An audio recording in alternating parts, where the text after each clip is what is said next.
Hello, friends, and welcome to Intense Thought. In this special edition, I am going to share one of the comments that one of the viewers to the channel posed to me, and that comment was actually quite detailed, which I have shown here. So I'm going to go into his comments. I think this is going to be very helpful to those of you trying to understand some of the Gann trading. This gives some background. This is not directly into trading, but you're going to see a couple things in here that will probably blow your mind if you stick with the video. And I'm going to attempt to answer Alex's questions in the best I can. Disclaimers. Well, first of all, thanks to Alex for this, because this is really great. Iron sharpens iron, so a man sharpens the countenance of his friend. Why? By talking. So as we interact, if we interact on the channel and we give each other ideas, we get better results. And this is one of the unfortunate things, that people keep things to themselves and then they don't get any more benefit because other people have ideas too, and they're good ideas. And they're ideas that, these things that Alex read to me, I didn't know all of them. And he gave me a discovery here regarding what I just highlighted that I will share on the channel. It gives me an idea for another video. So instead of my regularly scheduled plans for the video I'm making this one. So hope you enjoy, and you have Alex to thank, and if this goes poorly, you have me to blame. But WD Gann and the book, The Tunnel Through the Air. I have referenced this a little bit. Tunnel Through the Air, we're looking back from 1940. If you are not familiar with this book, WD Gann in, 1926 this was published? Let's say around there, I don't remember exactly. He tells you that World War II is going to happen. He tells you that Japan is going to attack the United States in the air. He tells you all of these things many years before they happen. And there is a tremendous amount of stuff in this book. Other disclaimer about this book, at least from my perspective, was miserable.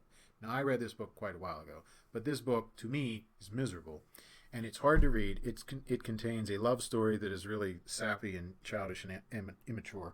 It has all kinds of poetry in it, and some of the poetry may be good and some may be bad, but a lot of it's fluff and filler on purpose, but it has a purpose. But it's very fluff when you read through it.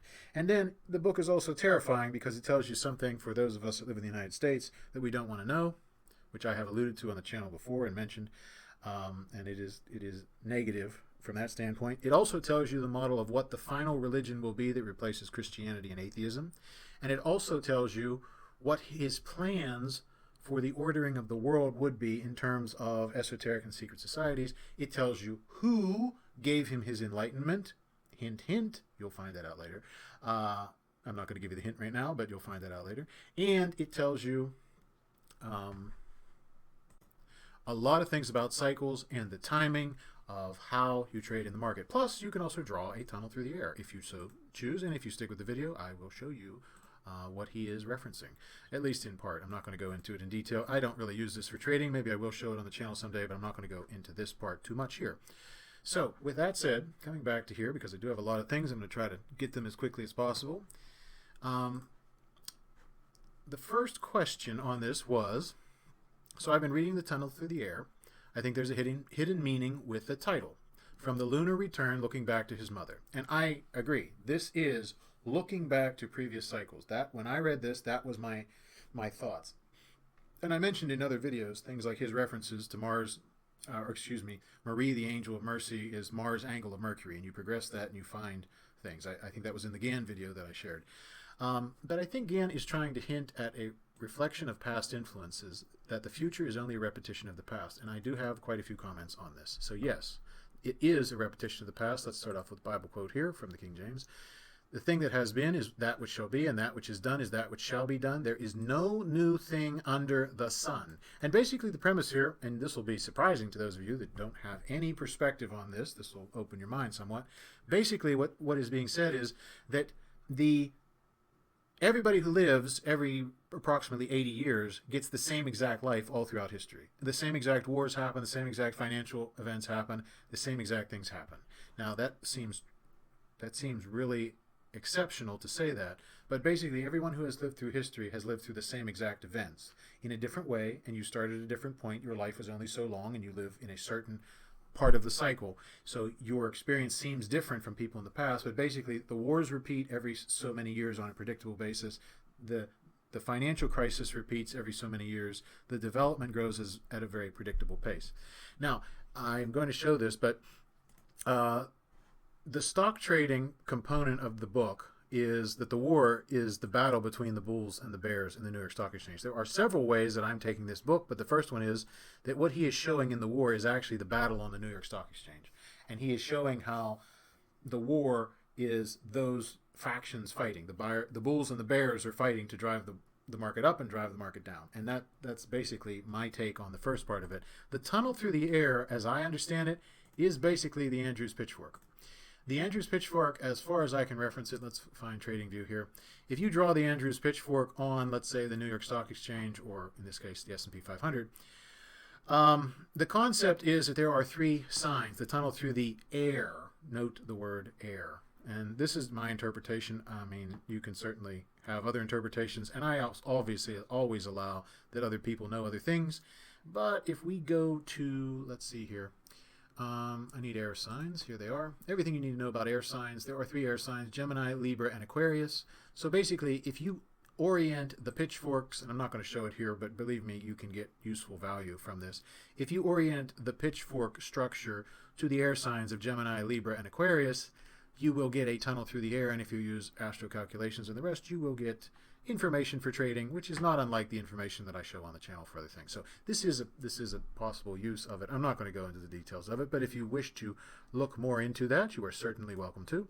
So that is my take on what the tunnel through the air is from a stock trading standpoint. It's the Andrews pitchfork, but not exactly the Andrews pitchfork, and it is the air signs of the zodiac projected forward and with calculations.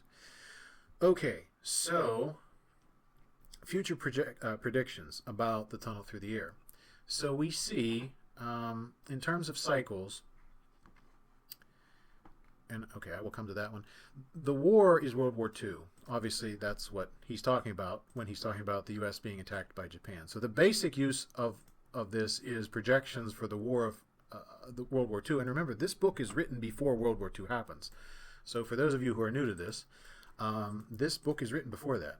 So the book tells basically a cycle that I could see of an 84-year Uranus cycle. It's approximately, it's not exactly. It's a Gemini cycle. When Uranus turns back into Gemini, the U.S. changes its stature in the world. Now, why is the U.S. significant and important? Well, the U.S. is important because there's lots of reasons why the U.S. is important, but the U.S. is, in one instance, it is a parallel of the old northern nation of Israel, which was paired with the southern nation of Judah. Okay, now that is also important because there were 12 tribes in Judah, and those, or not Judah, 12 tribes in Israel, and the 12 tribes of Israel represent the zodiac. Now, they represent what the Bible says as well, what the Hebrew Scriptures say, but they represent also the zodiac, and they represent the degrees and the subdivisions of the zodiac. If we go to the book of Numbers, and let's see if I can find it up here. I don't know if I can. Here we go. If we go to the book of Numbers and look at the census in chapters 1 and chapters 26, here is the census of the book of Numbers. The first one, the total of the 12 tribes of Israel equals 603,555, and Numbers 26 is 601,730. Okay, Numbers, big deal. This number 6036 or 636, just take this, round this to a 6, you get 636, is the line that would be the ratio of the Great Pyramid to its base, which you can use in calculations of cycles in the stock market. I'm not going to go into that now, but if you wish to research, go ahead. After the Israelites sin, they lose 1,820 from their number, and the number is reduced to 601,730, which, just so you're aware, is 0.618, which is perfection, which is the golden spiral, which is the orbital period of Venus. Now, do you see how we're coming back to this? So Venus is significant here in the tunnel through the air. It is the 0.618, and it is the relationship of natural growth cycles in the stock market and in other things too. And there's so many directions I could go with this that we just don't have time because I don't want to make a 4-hour video. But so if I come back to the questions here, this book is talking about cycles. It is talking about Uranus cycles where the U.S. is attacked, and the reason it's doing that, the reason the U.S. is significant is because the U.S. was one of the major nations that was supposed to be one of the dreams of a unified world. There were, I'm skipping ahead here, but there were several there were several dreams of a unified world. You see, there are two enemies of the unified world. The first enemy is Christianity, and the second enemy is atheism. And both of them are regarded as the enemy, and they were set to balance each other out. Now, this sounds conspiratorial, but you'll get to thinking here in a minute. I'm going to leave it there at the conspiratorial thought, and then we'll come back to that. It'll make sense.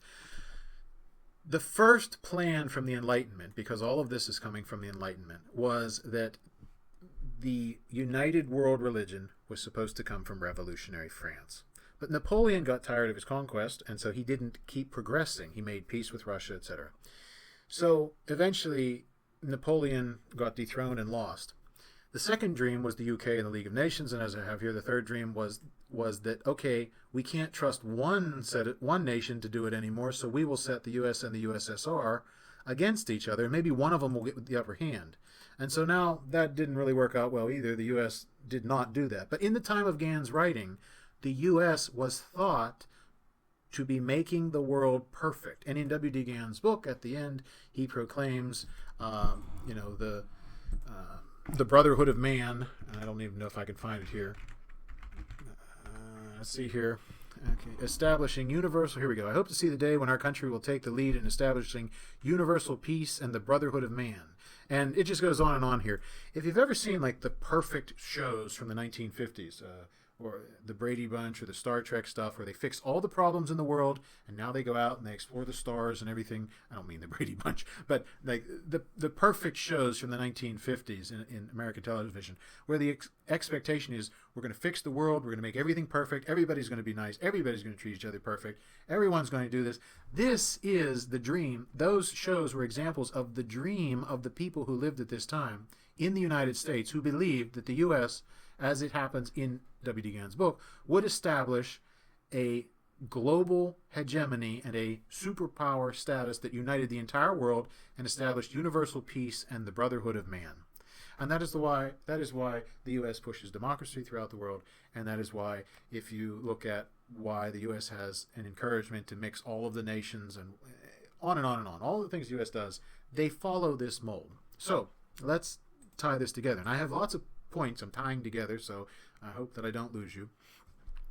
But so the U.S. is important because the U.S. is one of the nations that is the hope for uniting the world into peace.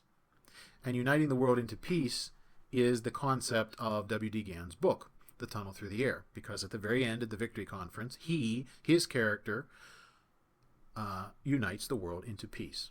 All right.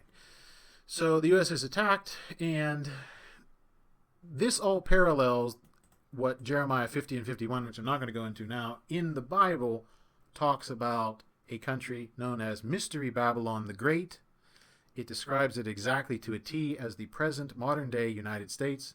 It describes the same things that W.D. Gann was describing at a future date that hopefully is not in our lifetime, but it looks like it very well may be. And I live in the United States, so I don't take that, I'm not flippant about that thought. I am that's why I said this book is terrifying in a way, because it's telling the happy, successful resolution of this grand conspiracy. And the book of Jeremiah tells the not at all happy resolution of this. And so you get a fourth dream here, which is 10 divisions, and the U.S. is not included in that because the U.S. is removed. Again, not good, but you can read Jeremiah 50 and 51 with an understanding that the U.S. has become Babylon and has taken even the gates of Ishtar. And the U.S. has the broad wall of Babylon because the stock market, as you'll note, is at Broad and Wall Street. But that's a subject for another time. It's just, if this jogs your memory and you can explore these areas, I want to give it to you. So this book also shows the development of the railroad with time cycles progressing to the airplane. So this is where we get our horse from. So this is the first railroad. The horse is showing... This is the first horse and the first railroad. They made the first car and they made the horse pull it. This is in England. But I just wanted to show this picture. So the concept here is that W.D. Gann is showing how... I lost my place. There we go. W.D. Gann is showing how the railroad developed so he could progress how the airplane will develop. And these cycles, they start and they repeat over time. Because as I said, the cycles of development that we've had, even though you say, oh, our technology is much greater than some time in the past, pick a time. Okay, fine, but it doesn't matter, because in life, what you notice is the stuff that is new from your birth. And so people were very excited about the development of the railroad, just as you might be excited about a new major invention in your life. Regardless of regardless of your age, there are things that have happened in your life that gave you that same aha experience, that same, wow, this is progress feeling. And the railroad, for at least my life, that's old news. Like, okay, everybody has a railroad. That's fine. That's not. But at one point in time, that was exciting. And so what Gann is doing is he's using the cycles of the planets to tell you about the progression of the airplane. Now, next, what Gann is also doing, as far as I understand, is he is using something called mirrored gematria. So, sing ye his praises loud and long, and let the unenlightened know, with every echo of your song, the great deeds done, though long ago. And if you know what that song is, then you know that I took at least the first degree of something, but it was not Freemasonry. I'm not a Freemason, nor do I have any involvement with Freemasons. I do actually dance at a Shriners Center, since I'm a dance instructor, and I dance, and I have partners that go dancing with me. And there is a potentate of one of the Shriners who thinks that all of my partners are the same exact woman, which is interesting because one has long blonde hair, and one has short dark hair, and the other one has gray hair. So you have three completely different women that were doing partner dancing, ballroom dancing, Latin dancing, social dancing. We go to the Shriners Center, and the potentate seems to think that I always have the same woman, but which is a side note. But that is about my only involvement with Freemasonry. However, I was a first-degree Knight of Columbus. And interestingly, I'll tell you this story here real brief and quick. When I went to take the first degree, because I used to be Roman Catholic, I'm not Roman Catholic anymore, but I used to be Roman Catholic at a younger point in my life. When I took the first degree, they had two guys watching us, and there were three of us who were going to take the oath. This is a true story. And I went, and I was going to take the oath and become a Knight of Columbus. So, in the course of the first degree, there are two guys, and neither of them are watching me, and they're standing over on the side of the room giving the oath, and I stood there, and I never took the oath, and then they pronounced us all knights. They were so focused and so intensely focused on the two people standing next to me that they did not give us the oath, and I remember standing there saying, I never got the oath. And I never took the oath of secrecy to join the Knights of Columbus. So I only went to the first degree. I never learned anything. But what I did know, aside from some interesting stuff, which was that the Knights of Columbus did borrow things that you would take from the Freemasons. And one of the things here that's interesting, this has nothing to do with the Knights of Columbus. That's about my extent of knowledge of the Knights of Columbus. They sold a lot of raffle tickets and seemed to be all around good people. But otherwise, it was not something that I spent too much time in. But here is a concept, and the concept is mirrored gematria. So you've probably heard of gematria. Gematria is the turning of numbers into letters. Well, WD Gann is using references here for mirrored gematria, and I see 1, 2, 3, 4, 5, 6, 7, 6, 5, 4, 3, 2, 1, and I put a bar here for separation. What does this even mean? What is this nonsense? Well, you can take words and turn them into numbers. This is not so common in the modern day, but in ancient times, words and numbers were very interchangeable. And so, if you use the right documents and use the right script, etc., if you use the right text, then you can take, using this formula, which I'm showing you here, which is referenced in different places, 1, 2, 3, 4, 5, 6, 7, and you basically take, if you had the letter A, well, it's a 1. So let's just take right here, I use the example of the word air. So air is the number 155. Now, if you had the number 155, you could actually create more than just the word air, because the number 1 is an A, it's an M, it's an N, and it's a Z. So you can create different words from this and produce those things in the future. So you can get, if you go back to, let's say, where they shall mount up with wings as eagles, or they shall run and not grow weary, or what are the other verses in Ecclesiastes? What are the other ones? Oh, at any rate, Ezekiel. Or they shall mount up with wings as eagles, they shall run and not grow weary, chariots of fire, things like that. Chariots of fire, that's the automobile. Run and not grow weary. Or mount up with wings as eagles, that's an airplane. Okay, so you could go and you could look at the Bible and you could convert words to numbers, and numbers you can actually turn into signs in the zodiac. So let's see here. Air might be the number 155. I'm just using this as an example. There is more to this, because you say, where's the number 9 and where's the number 8? Well, they're in here, but you got to study the rules more than I'm going to go into in this video. Where's the number 9? Where's the number 8? So, but at any rate, air in this case, 155. How would you read this? Well, 1 is Aries, And 55 could be degrees of Taurus. Again, I'm just using this as an example. Because Aries is the first sign, now you've got 30 degrees of Aries and 25 degrees of Taurus. Did I say Tarsus? Paul of Tarsus, I think, was what I was overlapping. But 25 degrees of Taurus. And what you have then is you have a time for the zodiac, you have the air sign, or you have the word air, you have a zodiac time, and you could convert to other words at this time, and maybe you would go back and find rails, or you would find something else that was relative by going back and searching through the text. This is not my pursuit, but I'm just saying it's out there in case people wish to do that. If you apply this gematria to the tunnel through the air and pick his things apart using this, well, let's just say at the very end, and I'm not going to do it for you, but at the very end, at his victory conference, it would seem that he... I lost my place. It would seem that he gives his gratitude to the divine light which guides his hand and refers to it as Lucifer. No conspiracy here. I'm just putting this out there. I mean, you go look as you wish. But at any rate, the concept, and I saw, and I wish I could find it, I was looking for it, in just one of his normal texts, there is a place where he was attributed as saying that he thanked the spirits for revealing him to this. Now, I'm not saying that he was at that point thanking Lucifer. Lucifer is also not the dirty, smelly devil that you think of if you are a Christian or have Western thought or whatever. Lucifer is an angel of light who guides you to knowledge. He is an embodiment, in this case, of the tree of knowledge, which was the bad tree in the Bible, not the good tree. And the tree of knowledge tells you all of these things, and you learn more and more and more.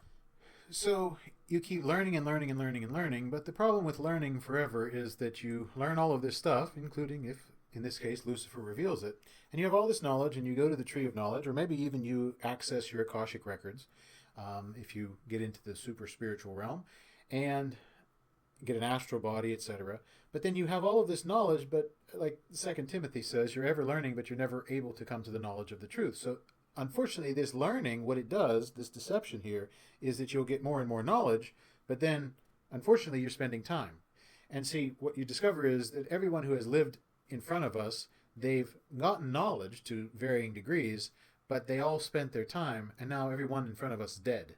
And so the problem is you don't need more and more knowledge. You could go through life completely devoid of knowledge and understanding, and you will get to the end of it. Life will just push you to the end of it somehow, devoid of knowledge as one of the most unknowledgeable people, but you're going to get to the end of life. What you really need is more life, and that's why the tree of life is more valuable than the tree of knowledge. Now, I have heard it said, and I don't remember whether it was Albert Pike who wrote Morals and Dogma of the Sacred Right, Free and Accepted Right of Scottish Freemasonry. I forget exactly the title, but it was Morals and Dogma. Or, if it was not Albert Pike, it may have been Randall Carlson. One of them said, and I don't remember who to attribute this to, so I'm not sure, but one of them said, I remember hearing that generation after generation of people, and it may have been Albert Pike, have died at the foot of the tree of knowledge because the goal was to turn the tree of knowledge back into the tree of life. Thereby, if you got enough knowledge, perhaps you would discover the secrets to eternal life, and you would discover the secrets of what Thoth the Atlantean writes about, and what the alchemists wrote about, which was the distillation. You could read the book of Aquarius and figure out exactly what it is, what they're telling you, the waters of life, the fountain of youth, and all the rest were. But it tells you that the goal was to achieve eternal life. The great work of the alchemists was to purify yourself and to purify a substance, a plasmoid that could change and give you energy in a refined form that was so high that would cause your body to heal its problems. And this will go into what the Antichrist promises people when they achieve what the Bible says will be a temporary eternal life on earth. So at some point in time, this will happen. So this was the perspective of the tree of knowledge, is that by gaining more and more knowledge, maybe eventually, because we lost the tree of life, we'll get the tree of life back and we'll be immortal and we'll live forever. Just in case you think I'm pulling this out of my hat, which I am not, is Revelation 9:6. Note also the 9 and the 6, and the 6 and the 9, just as an FYI, telling you regeneration of cycles here. You may be interested in this verse, Alex, if you are looking into numbers 196691. Here is an example of it for you. And in those days men shall seek death and shall not find it, and shall desire to die, and death shall flee from them. And now in this case we are talking about the time when the Antichrist has already come down, and he has not come down, that he has been revealed, and he has revealed to men how to live forever. And they have corrupted themselves, and when they've corrupted themselves, they have a form of eternal life on earth. But now, because earth is so bad and so destroyed, they are sorry and they wish they could die. That's a terrifying thought, to wish you could die and not be able to do that. I mean, death seems a much greater thing. If you were stuck in a prison cell for eternity, well, you would wish you could die. But a whole host of other things. All the things being described here in Revelation, men shall seek death, and they shall not find it. So that tells you that the goal and the dream of the alchemist does correlate here to the Bible, and also this 9 and 6, and 6 and 9. It does correlate to what the Bible says, that there will be an eternal life on earth at some point, in some form or fashion. Okay, so I went back and I looked for this, and I edited this back into the video. Morals and Dogma was from Albert Pike. It was not Randall Carlson. Though I do guess I associate a physical similarity between Randall Carlson and Albert Pike. But at any rate, Morals and Dogma of the Ancient and Accepted Scottish Rite of Freemasonry by Albert Pike on page 844. Let's see what it says. I knew I read this. If you're looking for Masonic knowledge, just read what they have out in the public, by the way, because they tell you it's not like you have to be a Mason to know. So here, the secret of the occult sciences is that of nature itself, the secret of the generation of the angels and worlds, that of the omnipotence of God. You shall be like God, knowing good and evil, had the serpent of Genesis said, and the tree of knowledge became the tree of death. For 6,000 years, the martyrs of knowledge, that's the Freemasons, toil and die at the foot of the tree of knowledge, so that hopefully they can again turn it into the tree of life. This is, again, what I said, the transmutation that occurs with the Antichrist. Now, this is WD Gann's perspective. This is what he believes. So when you read The Tunnel Through the Air, you have to have the perspective that WD Gann has. He has this perspective, and this is not coming from something that I just made up. This is Albert Pike's commentary on Freemasonry directly here, and he's referring to it as the Absolute. The Absolute is the deist-style God of the forces, but that's a whole side note. But he's telling you, he's using the exact phrase here, the Absolute. The Absolute is the scientific combination of reason and faith. The Luciferian knowledge, the Absolute, is that God that will be the Antichrist religion, and that is what W.D. Gann is referencing. So he is not thumping the Bible. He is giving you the Bible as reference points, but for a very different religion that is the religion of forces of the Antichrist. W.D. Gann is also using the concept of, let's see here. I said Christianity versus atheism. I'm going to explain this here so you get an understanding of what W.D. Gann is doing and how he's getting his results. And I'll explain this relative to the law of vibration. I believe the law of vibration, as I've said in other videos, could tell you every single turn up, down, and timing, and maybe even price in the market. I believe that. I don't know if it's true. I'm not saying I'll ever get that, but I do believe that that's true, that there is nothing random whatsoever. And my experience and what I'm showing on the channel kind of shows you that there's probably more truth to that than false. Well, the concept here is that you have faith and you have reason. And you would say, well, in this case example here, Christianity is faith and atheism is reason. That's not necessarily true. That's a very broad brush. And again, I'm saying this, I believe in Christianity, so you could say I'm biased, but I'm being objective here. Faith being Christianity, atheism usually, evolution and science and reason and all the rest, and Christianity is faith in God and eschewing some of that. So the two, they don't blend very well together. But the blending of reason and spirituality is the concept that Gann used, and it was the concept that I used to discover the things in Freemasonry. Now, I did not pray to Lucifer, and I did not sell my soul to the devil, and I said I am not a Freemason, though if you're a Freemason, I have nothing against you. I certainly, we all go through our way in life, and the Freemasons that I've met out dancing, they're all nice people, so I have nothing against Freemasonry.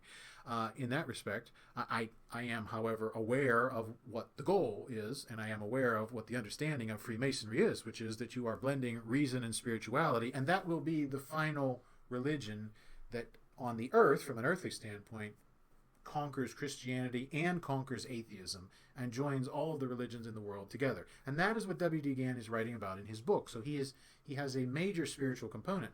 But the law of vibration, how did I get it? Well, I studied all of these things, two of which I shared, the first one being J.M. Hurst cycles, and his cycladics course to understand the way the cycles work. And that is a grand undertaking by itself. I also studied chemistry. There were other things I studied too that are very significant. And you put you get one concept from each of these and you start blending the concepts together, and you still don't have the answer. The answer is not in any of those things.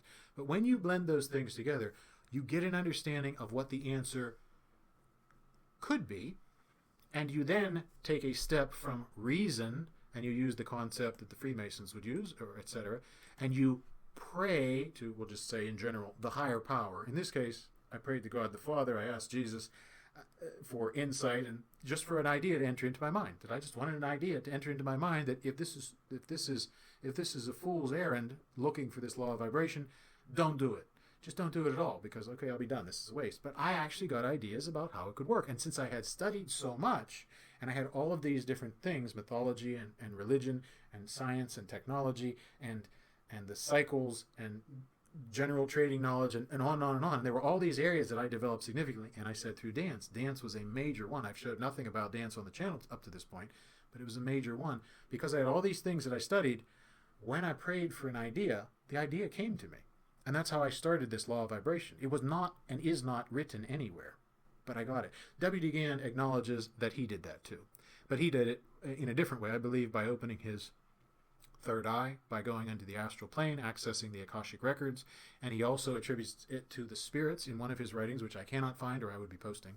And at the end of his book, if you use the Gematria, you can find places where he references other people. But I'm not going to go into all that because this video would be impossibly long, and that is not my focus in the Tunnel Through the Air.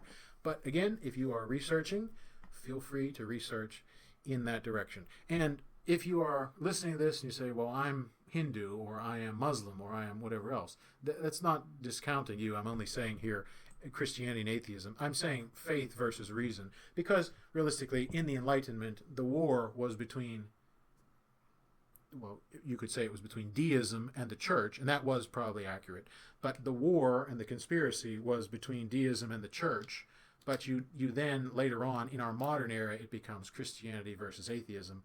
And yes, I understand all of the other religions are there, but we'll talk about reincarnation and some of the other things. The cycles and reincarnation are coming up here in the concepts to come. So, looking back, the slang spelling, I don't know, but I would say try to use Gematria on the slang spelling, because he's probably indicating a different date and a different timing. And if you want to use that, feel free. And I'm sure there are other things he could be using. I'm sure there's other numerology or whatever else he could be using for that. But at any rate, 1940. So as I said, I think that this is all surprise attacks on the U.S. when Uranus comes into Gemini. The U.S. has a history of being unprepared for surprise attacks, whether it's attacks on presidents or presidential candidates or former presidents or whatever else. They happen in a cycle. Presidents dying happen in a cycle. The attacks on the U.S. happen in a cycle of about 84 years.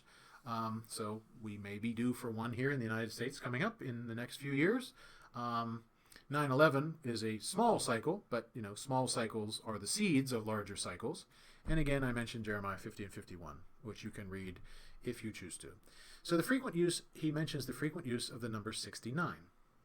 So this number, as far as I can gather from Gann, growth spiral, 6 is a completion of the major, or I should say total, first cycle, and 9 is total or inner cycles. And I'm not going to show all of this, but go on the S&P, add up the numbers from a numerological standpoint, if you wish to, and you will find that breakpoints occur at the number 9, is an example. So if you had a price that was 4,500, 4 plus 5 is 9, that's probably a major breakpoint in the S&P. That's just a simple idea.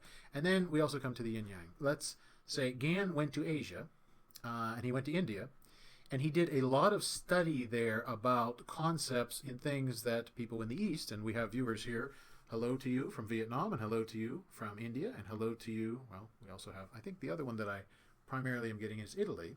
So hello to you from Italy, even though you're not in Asia. You are east of me, but you are not in Asia, and I'm in the United States. This stuff is not forgotten in the East. Now, some of you may say, yes, this is forgotten, but it's much more remembered in the East than it is in the West. It's coming to light in the West again, but this stuff was really eradicated by the church over centuries in the West. This stuff is gone. The Westerners don't have this in their mindset. So the yin-yang is the recurrence of cycles. And that's evident if we come up here. Let's go up to this. We will get to the Kondratiev wave. The yin-yang is the recurrence of cycles.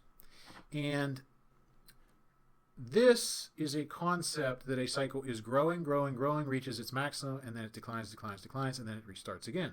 And so this goes on in perpetuity. Gann has a lot of references in the book, as far as I can tell. And these references are, in my mind, of the cycles, he is referencing the yin-yang concept. But this yin-yang also goes into the zodiac.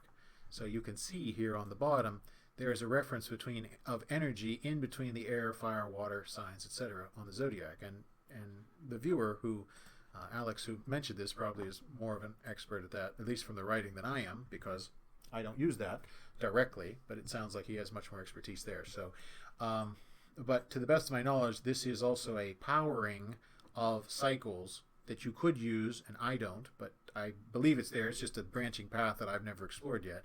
You could use this as a powering of certain cycles that you identify, the strength of the yin and yang in those particular cycles. So, that's probably out there. I don't know. I have never gone that branching path yet, but I believe that he has that. And I believe that when I read it, that was giving me those ideas. Now, again, you have a growth and contraction cycle here in Robert Gordon's birth date, 691-906. I am not saying this is the only thing, nor am I saying that this is the right thing, but that is the thing that I notice. I don't notice anything else, and I did not look up any astrological positioning for Robert Gordon. 69196. However, if you just take out the placeholders, which are the two periods and the zeros, you get a growth, decline, growth, decline, and interestingly enough, it's similar to the mirrored gematria, growth, decline, growth, decline. But nevertheless, and his office is on 69 Wall Street. Again, Wall and Broad features prominently from Jeremiah 50:51, from the Babylonian days. Wall Street is very significant in the history of this world. But I don't know here other than to say, hey, look, here is a cycle on Wall Street now. If you want to apply gematria to this, or numerology to this, or look up the zodiac equivalents of this, you may find things. I have not gone that route. Now, the Jonah key on page 69. Let's go to that, because that one, maybe I have some more to say about that. First of all, unless I typed over this incorrectly, the key Jonah that we're talking about is right here. I have read the book of Jonah very carefully, and I believe I understand what the Savior meant when he said, "No sign shall be given but the sign of the prophet Jonas."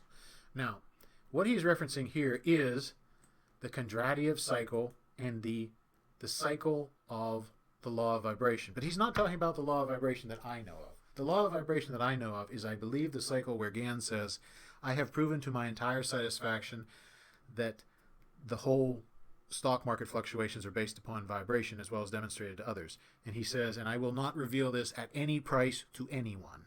So I don't believe he ever did reveal it at any price to anyone, and that's why it is not known, and that's why what I'm sharing is not something that you find elsewhere, because it's not shown. And I'm not even using it perfectly.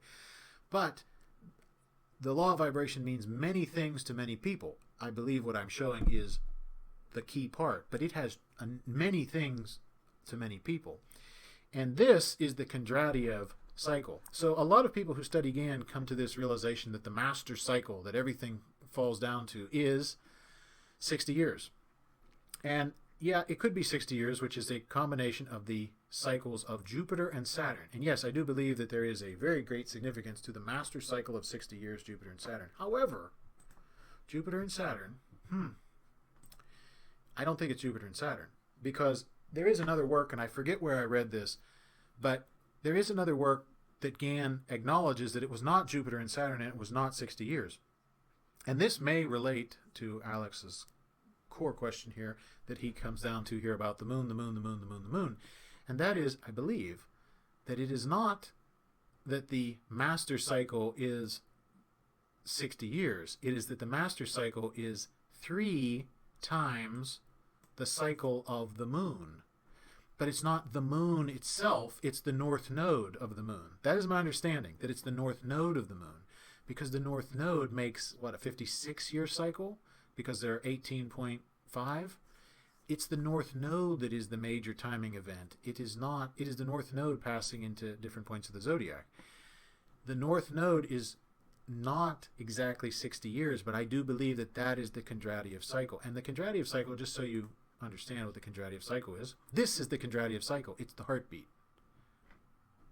This is the cycle of wars. This is the cycle of wheat prices. This is the cycle of the stock market. This is the cycle of everything in life, is this cycle, the Kondratiev cycle.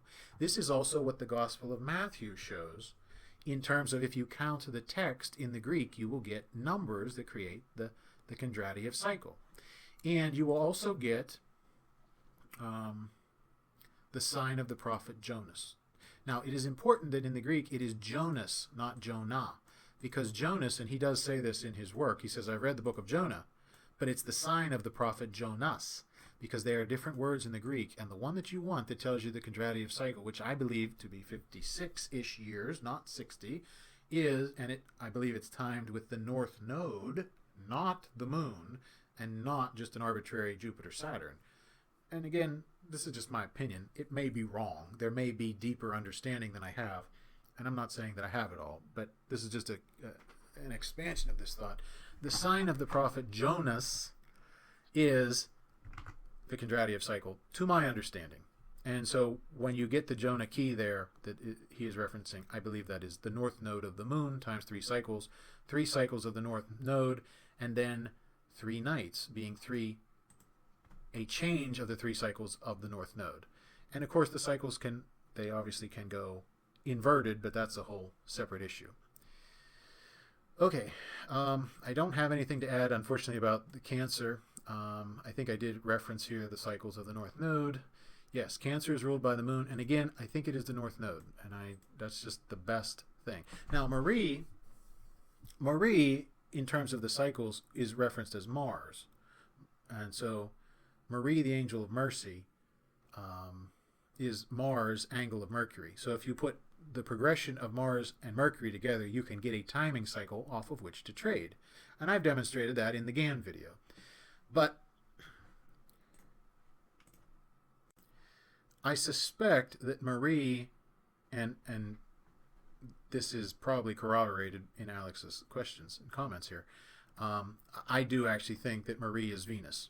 And I did say, in terms of the Book of Numbers, in the Book of Numbers, 0.618 is the perfection cycle. And I'm going to give you an example why I think this is Venus. And I'm using the astrological concept because people know what this is. So Venus is the ruler of the New York Stock Exchange. What that means, and again, I don't use the astrological concepts. What I use in this is astronomy.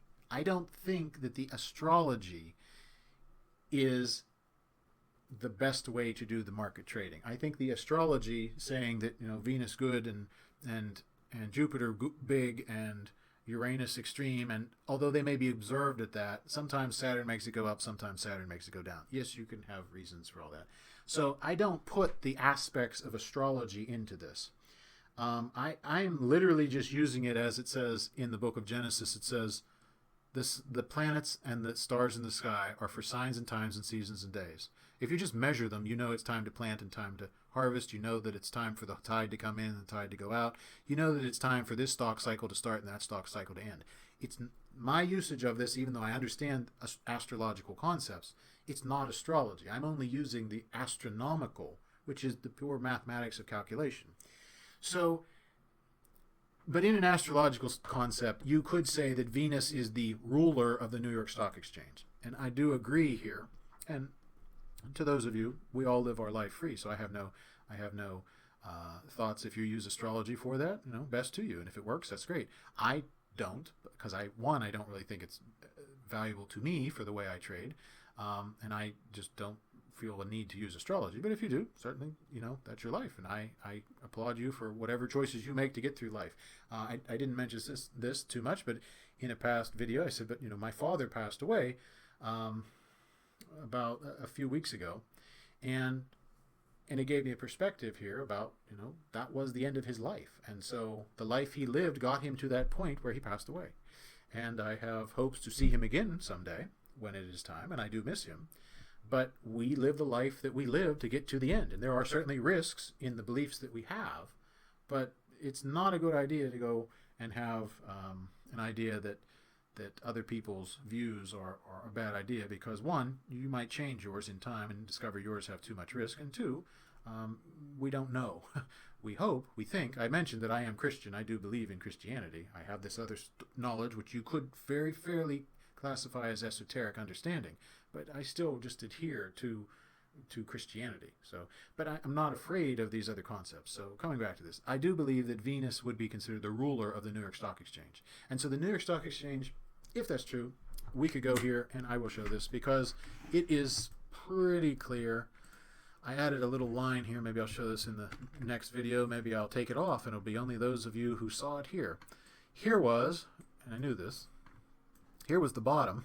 Now I didn't use this for the law of vibration. This was just, I calculated the Venus longitude at that time. Did I delete it? Maybe I deleted it.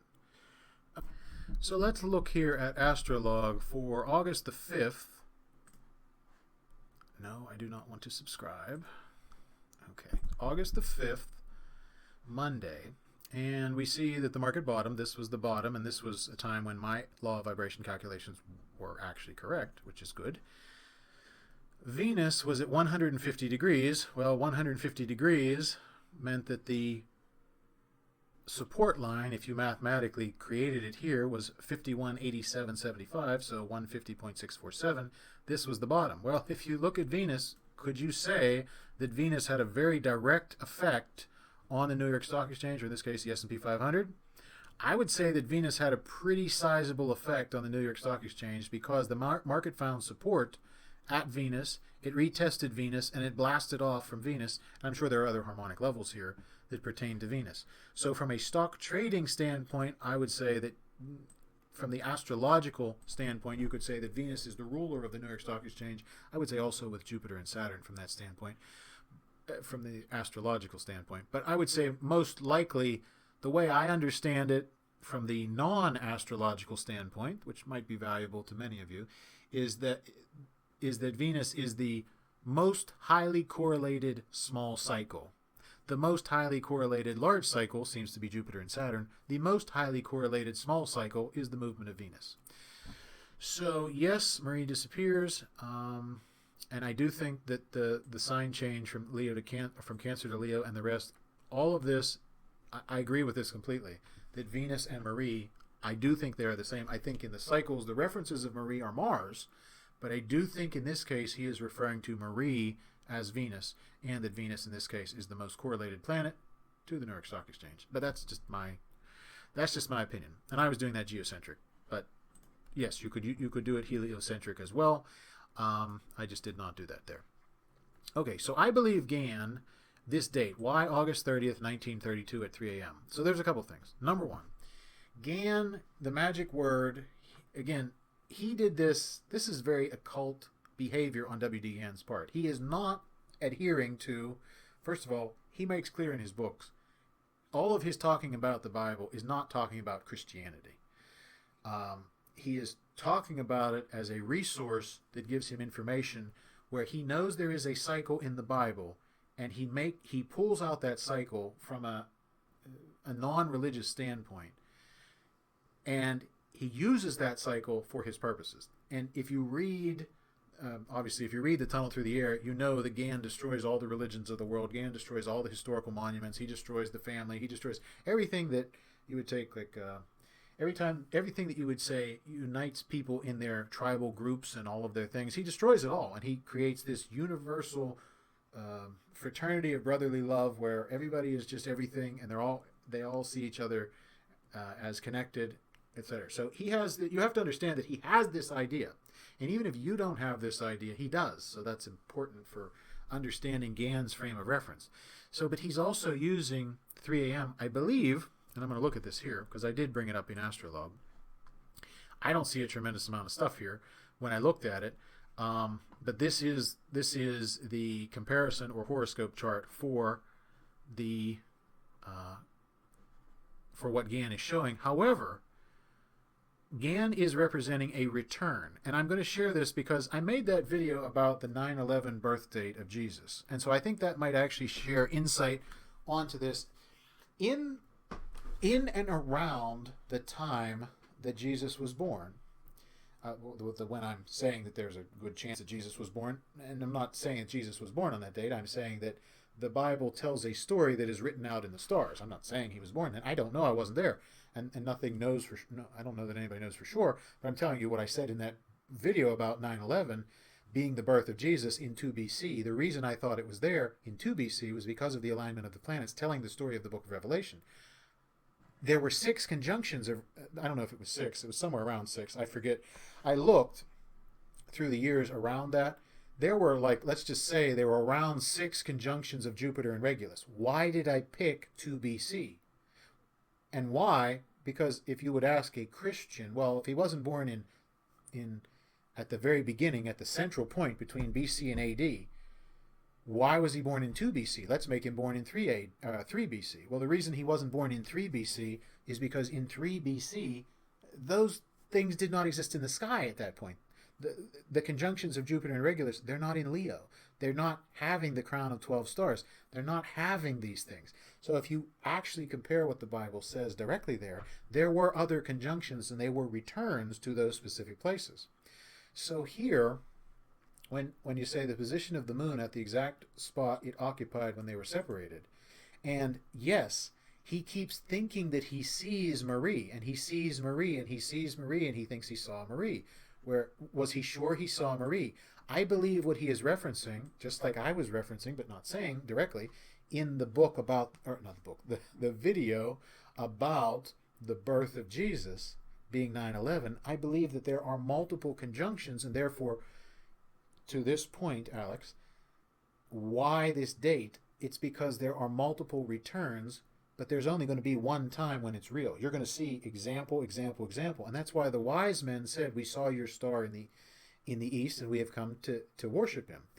Because they saw the Star of Bethlehem quite a few times, because there were these returning conjunctions of Jupiter and Regulus in the sky around 2 BC. But the actual time that I showed a date, it was the time that I could find that the Bible story was written as the book of Revelation compared to the book of compared to what it was in the sky. So I think here what he's hinting at is that these events, as lunar returns and solar returns, you see the cycles have to return. Do they return in the same sign? Do they return with the same? Here's an interesting thought for you. Do they return with favorable declination? Because you see, if you're supposed to shine the light right here where I'm circling the mouse, and you shine the light over here, do you get the same energy from that? I would suggest that the answer is no.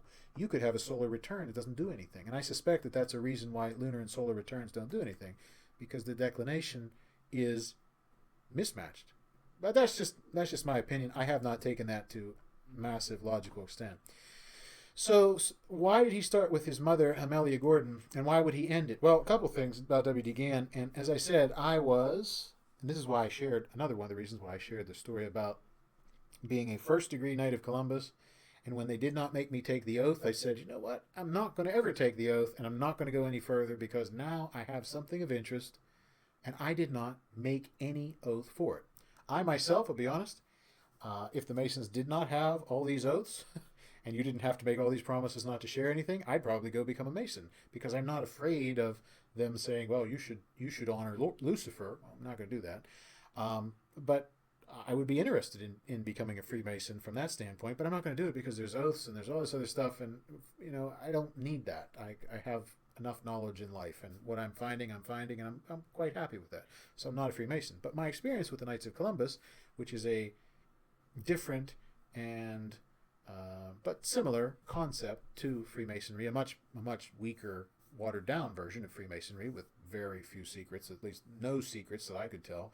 There were no secrets that I could tell in the first degree, so I don't know that there are any secrets. But the gist of it was similar to the Freemasons, and maybe we have Freemasons listening too. Feel free to give me a comment if you can say anything. I'm not asking you to break your oaths that you make to the Freemasons. But if you have some enlightenment, feel free to share, because I'm happy to know. But if we go back to this, Amelia Gordon, here is the problem there's a couple things. So Amelia Gordon is a mother cycle. I'm going to skip down to here to say that I think the moon is the kickoff event in cycles. Okay? So, in other words, let's just say that from my perspective, Marie is Venus, and I don't know what Amelia is, but let's say that you have larger cycles. I would think of it as, this is not necessarily related, but the moon kicks the event off in a conjunction with Mercury and Venus, for example. The father cycle, the greater large cycle, is, say, Mars, Jupiter, and Saturn. Let's say we have Jupiter and Saturn, and then you have an event of Mercury and the moon, and so the event starts. And so you combine a larger cycle with a smaller cycle. You can track those and get an idea. Again, I'm using J.M. Hurst to say, well, the cycle should end here. This is just aerospace concepts and turbulence, etc. So we use these different cycles, and I do suggest, based upon the gematria, that maybe Gann also thought that God was a woman. That might be shocking to you to hear that. But remember that for all that people think Gann was this Bible-thumping Christian, well, read his books. He very clearly was not Christian, and he very clearly was not thumping the Bible. He was, to use the term, he was using the Bible because the Bible had time cycles, and he was using it to draw knowledge. But it was not knowledge for Christian purposes. Understand that. His view of the world was that final religion that the Antichrist heads, that unites all of the people in the world and merges all the religions, that thing that is referenced. That was his viewpoint of what should happen. He wanted that united world, and he is very clearly, read The Tunnel Through the Air, and you cannot come with, unless you're not reading it, if you come to the conclusion that he did not want that united world with no religion and nothing but this brotherly fraternity, well, then, I mean, he has it written in black and white because he's telling you that directly in the book. So you have to understand that he has a different perspective, and you have to look at this from the perspective not that you have. Maybe you are a secularist, or maybe you are Hindu, maybe you're Muslim, maybe you're Christian, maybe you're just agnostic, not really sure. Then you can't use your perspective. Like, I can't say, well, I'm Christian, so here's my perspective on what Gann did. That doesn't work. You don't get any knowledge using your frame of reference. I can't do that. You can't do that. You have to say, what did Gann think? And Gann believed in this religion of forces. And we'll come to that in a minute here. But so I think that the lunar return does symbolize reflections on past influences, and yes, the maternal figure, but there's also an issue about Gann. I don't know who knows what about Gann's history. I have read about Gann's history, and my understanding, and this is my concern with Freemasons who I have met, and I haven't met too many of them, but there is a little problem, and it's a problem that I know occurred in the Knights of Columbus. It never occurred to me because I was really young when I was an active member in the Knights of Columbus. But it was a concern, and it is why I never took any oaths, because when I realized that I didn't have to take this oath, I never took another one for this reason. And the reason was, if I ever got married, I would have to hide this from my wife. I think, if you read about WD Gann, from the perspective of that he was a Freemason and had all of these oaths to not tell anyone this and this and this and this and this and this and this. If you live a life hiding your knowledge from your wife, and let's say you're a man in the Freemasons, which Gann was, you cannot tell these things to your wife. Number one, you have a separation between yourself and your wife because you're hiding things. How does that make a good relationship? Well, if I was the wife, I would be bothered. There's no way to say I wouldn't be bothered by my husband, in this case, having all of these oaths and not sharing things with me because he's not allowed. Now, that was said when I did not take the first oath. They came into the Grand Knight came in, and he said, now remember, you can't go back and tell your wives what happened at this because you took an oath not to say anything. So when they ask, you have to tell them. I can't tell you. But you see, I didn't have to do that, and that's why I was able to sing a song here at one point in this, because I didn't take the oath. And so I'm not bound by it. Now, I'm not going to share things about the Knights of Columbus. I mean, nothing bad to the Knights of Columbus. And what happened to me was an absolute fluke. And I know it would not happen again, so I would never have tried to take... That's why I didn't take the second degree and further.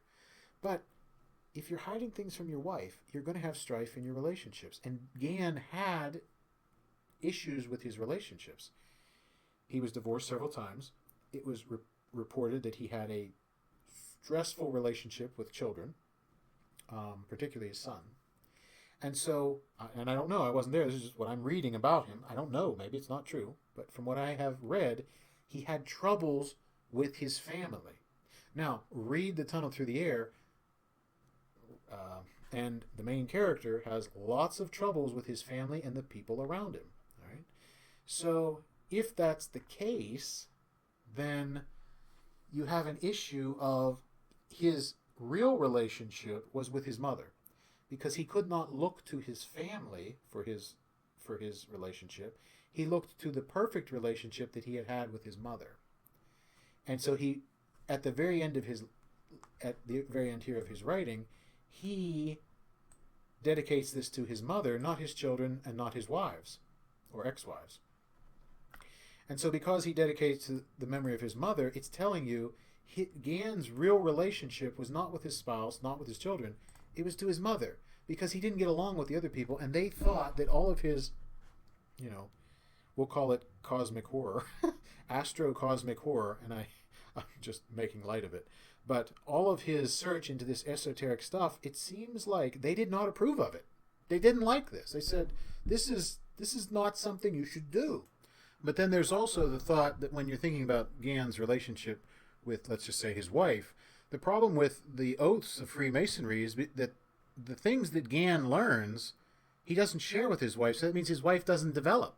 So he develops, but he doesn't share it with his wife, so his wife just, what is she? I mean, just a block of wood sitting in the uneducated, unknowing, because he can't share this with her, so he can't act with someone with a great relationship. And that's where the problem that I see here with these oaths. You can't have these relationships with people having made this oath. So you're pursuing all of this knowledge and knowledge and knowledge and knowledge, but you can only share it with people who are not the ones directly around you, giving you problems with your relationships. That's what Gann seems to have had, at least as far as the readings that I've done have said. And again, maybe I'm wrong. Maybe I've read it wrong. And that's what the main character in the story has.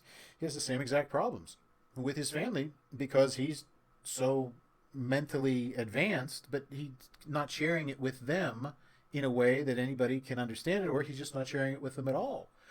So if you're breaking a relationship, how much knowledge is worth it if you have to break a relationship? Knowledge is not the only good thing. And if you come to from a Christian perspective, if you get all the knowledge from the tree of knowledge and you break the relationship and you have no relationship with God because you pursued knowledge your whole life, well, you're going to have problems with that because God is not going to accept you.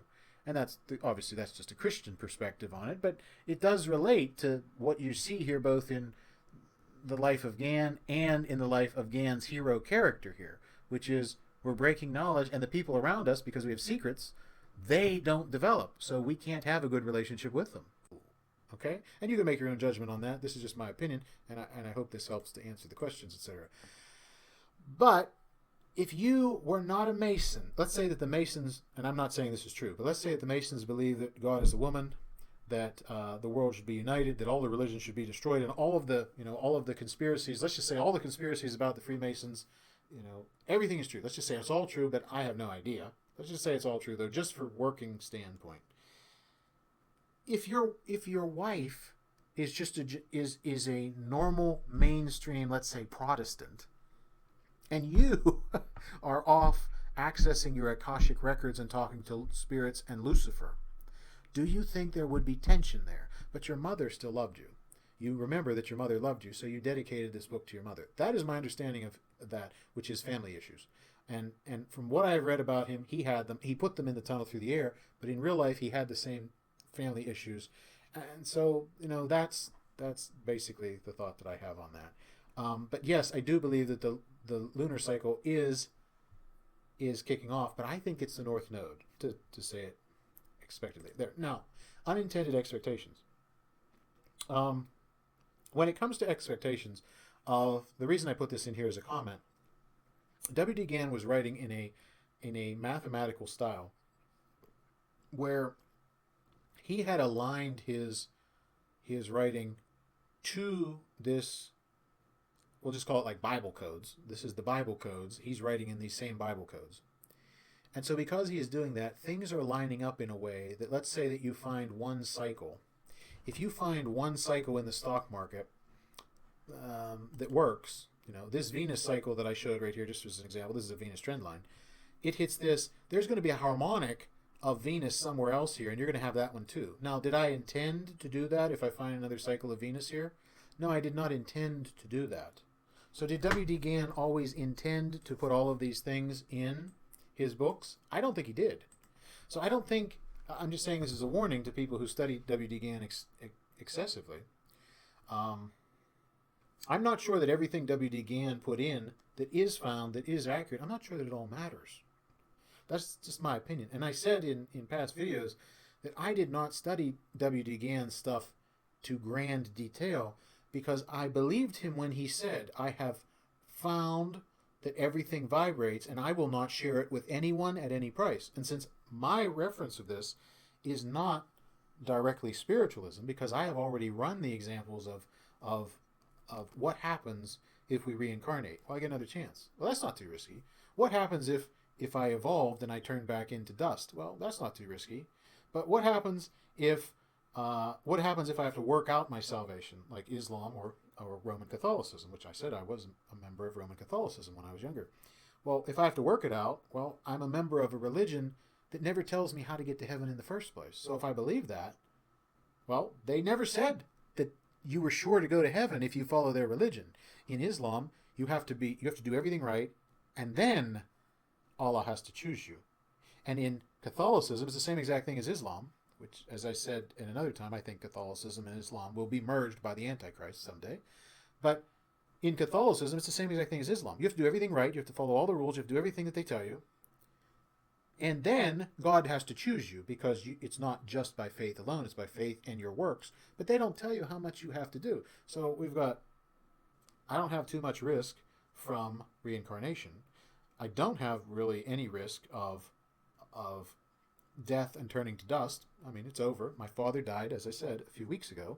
And if he turned to dust, I will never see him again. But the consolation there would be that if I turn to dust, I won't matter anymore because I'll be dust. And that's the concept of atheism or evolution. You turn to dust and it's over. Okay, but that's not a threat. So spending my life worrying about a non-threat, I'm not going to do that.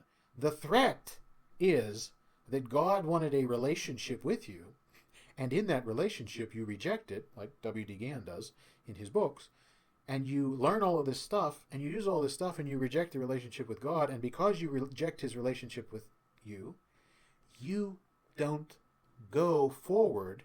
And what you discover in life is that a seed, when it grows into a tree, never turns into a seed again.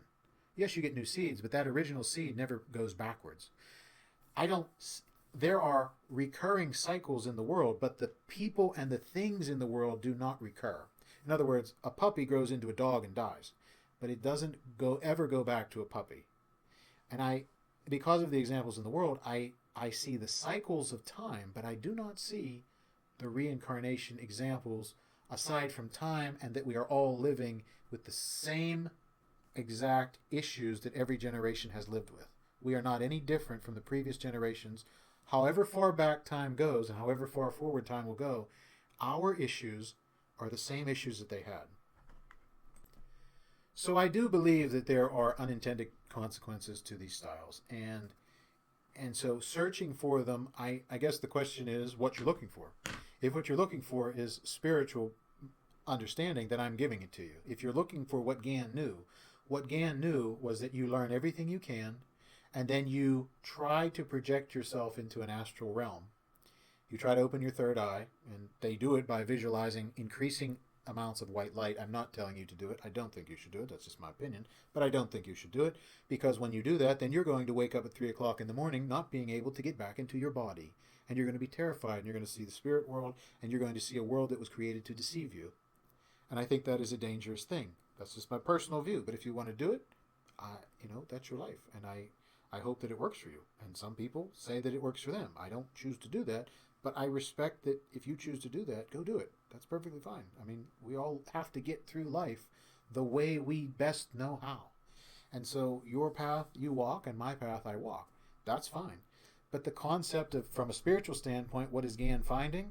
He's finding that he can connect himself from intense study to spiritual concepts that have been forgotten in the western part of the world, and Gann's living in the late 1800s up to the mid 1900s. So Gann is in an environment where he says the whole world around him is Christian, so he can't talk about being an astrologer. I actually believe that it was illegal to be an astrologer in New York City. If I'm remembering the things that I have read, it was not even legal to be an astrologer in New York City. So Gann is living in an environment where he can't just come out and say, hey, I'm an astrologer and I believe that we should unite the world under an Antichrist figure and we should have X, Y, and Z, and we should all go into the astral plane, we should all, etc. So, but that is where his spirituality leads him. I don't see a purpose for that spirituality. The concept of living in an astral body later on after life, I don't see that as a risk worth taking, because I don't see the upside, because you will get another chance if you reincarnate. And I don't also see the reason why we reincarnate from the examples of life, the rest of the examples of this world. And if you do, I respect that. I do. But let's look at one thing that Alex taught me from this. The concept of WD Gann is the forces. WD Gann, here's a conspiracy for you. WD Gann may have been the one to put the back of the dollar bill on the dollar bill, because from what we understand, he was a member of the New York Astrological Society, and the Treasury Secretary at the time, although WD Gann was not the Treasury Secretary, would have had interaction with WD Gann, and WD Gann very well may have been the brains behind the back of the dollar bill. Now, that's just wild speculation. I don't know if that's true. But just piecing it together, I kind of get that idea. I can't say with certainty, but I kind of get that idea. Let us go. Oh, the poor Charlie horse. Let's get out of this, because I just want to get the last part of this. Venus. That was the showing of Venus.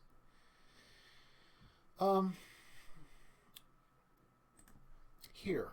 This is what Alex shared with me. So this is a critical understanding. I've thought about this in the past, but I never knew this. So thank you to Alex here. In talking about the Antichrist, because, again, you have to understand that at the end of this book, Robert is the Antichrist. He has fulfilled the dream of uniting the world. He is the man that destroys all the worldwide religions. Everything that the Bible talks about, you see, has our supreme commander, Robert Gordon. He is now here, the city of the Lord, the capital of the United Kingdom of the world. Okay? All of this, you'll see these references here. You have to understand the perspective. In this book, W.D. Gann's book, which he got as a manifestation and if you do the gematria, you'll find it yourself, and in other references you could piece this together. Lucifer told him to write this. And so Lucifer is telling him about what it would be like to win the war and to be the Antichrist. Okay? That is a perspective of this. And if you don't have that perspective, it may be a little bit harder to understand this from his other writings. So this city of the Lord, capital of the United Kingdom of the world, that he talks about in this book, his religion will be a religion based upon something. Now, the Bible itself, the Christian Bible, has this, and this is where I want to thank Alex for sharing this with me, because I did not know this.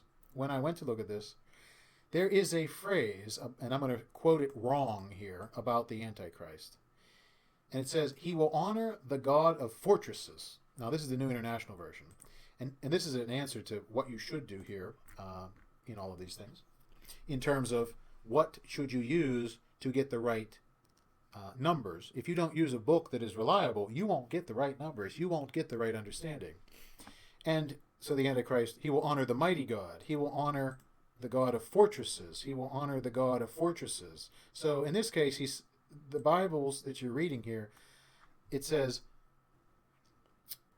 the Antichrist will honor a God that his forefathers never knew. Meaning, this Antichrist, he will not honor Zeus and Odin.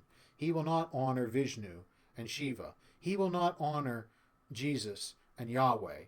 He will not honor any of those gods. He will honor, in these versions of the Bible, he will honor the God of fortresses.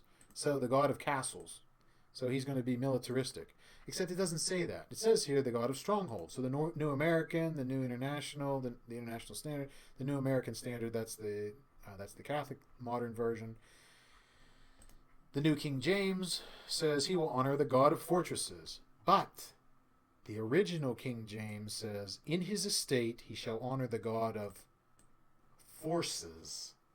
And I'm pointing this out to you to give you a tremendous, I hope, amount of understanding here. The religion of the Antichrist is what is described here in the tunnel through the air. He honors the God of forces. In other words, he says, the planets beam their lights at you, and you are an animal.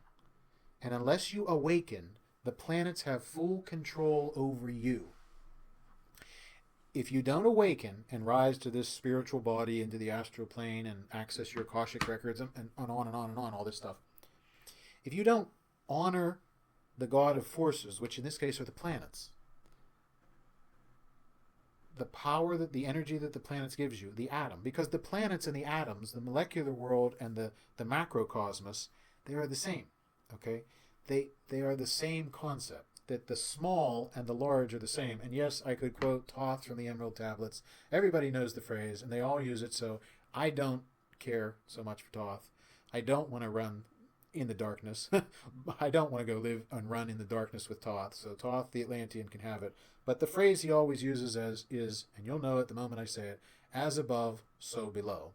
And he can keep it, that's fine. But the concept is still accurate, and I say it objectively, even though my thoughts about Thoth are not very high. But as above, so below, the planets are examples of atoms. And the atom is an example of the planets. And so the Antichrist will be honoring the God of forces. He will be honoring the positive, the negative, and the neutral forces, the 3, the 6, and the 9 of Nikola Tesla. But in all of these other Bibles, which are new translations, you don't get that. You think he is the God of castle. He honors the God of military might, fortresses. Now here, Webster's Bible does say forces. But all of these modern versions, the New Revised Standard or the New International, he will honor a God of fortresses. It's not even the God of fortresses. There's apparently many gods of fortresses. So you see here, there is an inferiority to a lot of these Bible translations. And a lot of people who never understand this say, well, the King James is archaic, and why would you use that? And you'll notice in my things when I'm quoting, I'm only quoting from the King James. Not because I believe there's anything uniquely special to the King James. It's because the other books are inaccurate. And you say, why are they inaccurate? I'll give you a short little understanding here, and I may show this in another video, but this will help you in your understanding of the other things that Alex is talking about here. The King James has a unique feature. The King James is a Bible that was produced when, trying to get back here to wherever I was, the King James is produced when they had ancient papyrus manuscripts in existence. So you see, the spread of Christianity, maybe we could find a graphic of it, the years of the spread of Christianity. This spread, let's see if we can find any examples. Here we go. The spread goes here into Constantinople. Egypt is a desert, which means papyrus scrolls, they become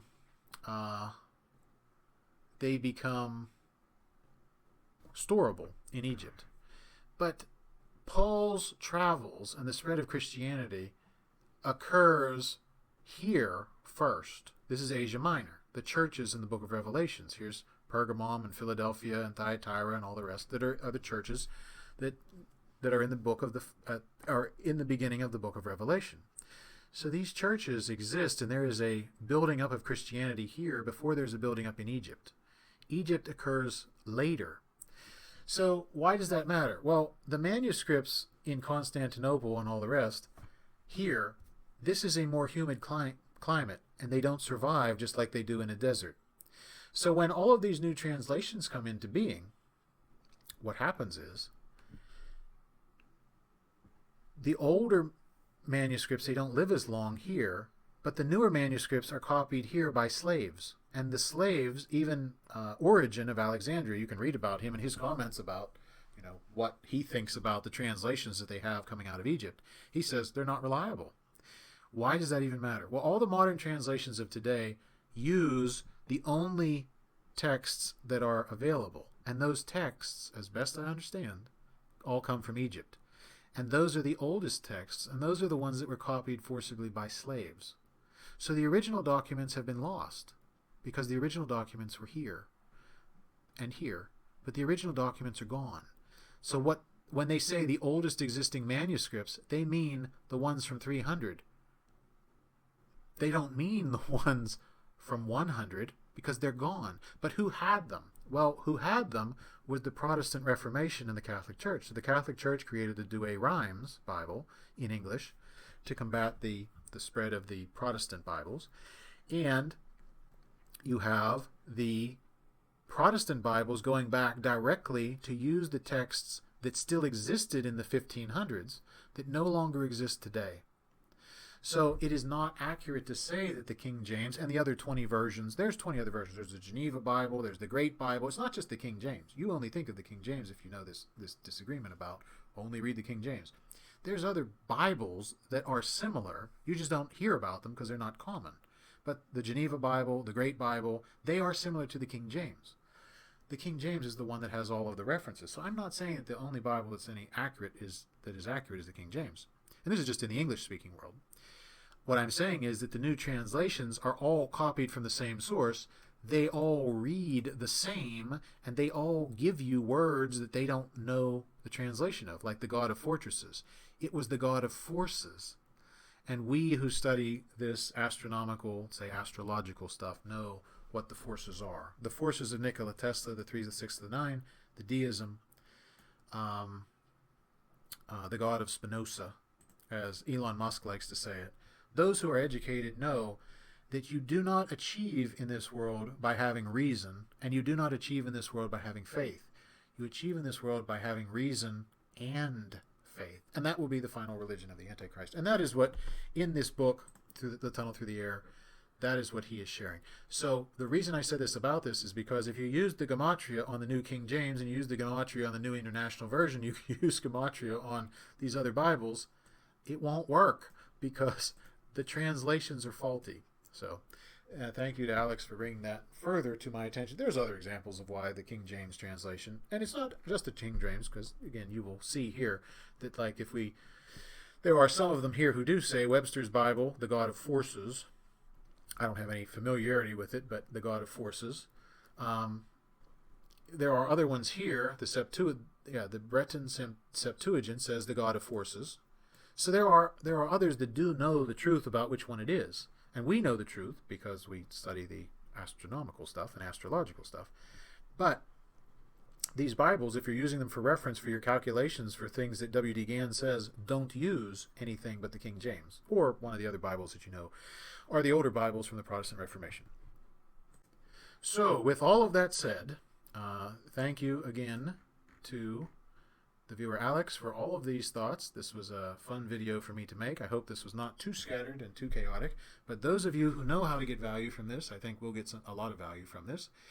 And I hope to the viewer that I did a satisfactory job. Again, my study of the Tunnel Through the Air is not to the same degree, and I was only looking at it for, originally when I read it, I was just looking for stock knowledge in what could I use in the stock market. So I'm not sure what a person could be studying things for many different reasons. If there's a spiritual aspect to it, then I hope I've given some enlightenment on what that spiritual aspect could be, or at least what Gann's position seems to have been and what he was targeting and what he was looking for.